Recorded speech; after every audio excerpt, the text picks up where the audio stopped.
There was a young girl who came in, and many of the stories are very hard to hear because the amount of the physical and mental abuse and spiritual abuse that these girls endure. And I remember walking away after one of those meetings with her family, and I said, God, why did you call me? Why would you call me to this? But there's nothing like working with a survivor and seeing the potential that they never saw in themselves. And that's what God does, is he changes the identity of people. He sees them so differently than they see themselves. And I know that God gives God great pleasure to know that, somebody who is broken, he can take that and heal them to somebody who can, be used for his glory. Call to Freedom is an organization that offers supportive services to those that have been victimized by human trafficking. A lot of times the women come out and they need to be stabilized. They have nothing, and it's starting over. So some of them don't even only have the clothes on their back when they come into Call to Freedom.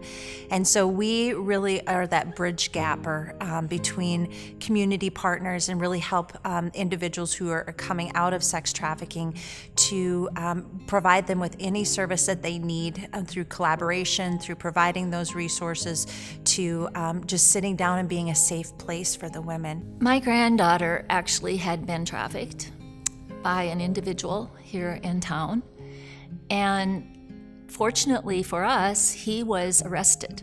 Fortunately for my granddaughter, he was arrested. She was one of 3 victims. The other 2 were juveniles.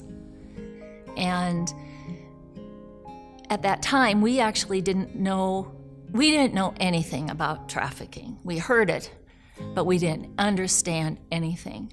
So that was the beginning for us in a long learning curve to understand just all the dynamics that go into a situation like that when a person is taken by force, by violence, and made to do things that no person would ever choose to do. Sex trafficking is happening, and human trafficking is happening here in South Dakota, in Sioux Falls, in the small communities. As we have vulnerabilities within our states, traffickers know how to identify vulnerability. A detective came to my home and told me a little bit about what was going on with my daughter.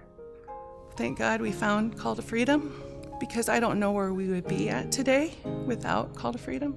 It was important that she went to Call to Freedom to get the help that she needed, to basically get decoded from all of the trauma that she's been through. One of the services Call to Freedom offers is inner healing ministry, prayer ministry.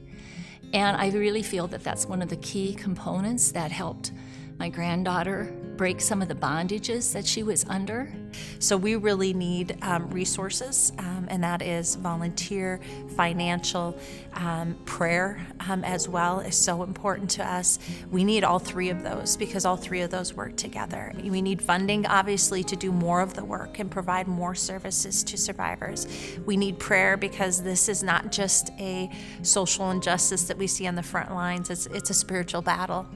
And number 3, we need volunteers because most of the people that work with us donate their time. We wouldn't be at the level that we're at now without our volunteers as well. These girls for so long have not been honored, and we want to restore that honor.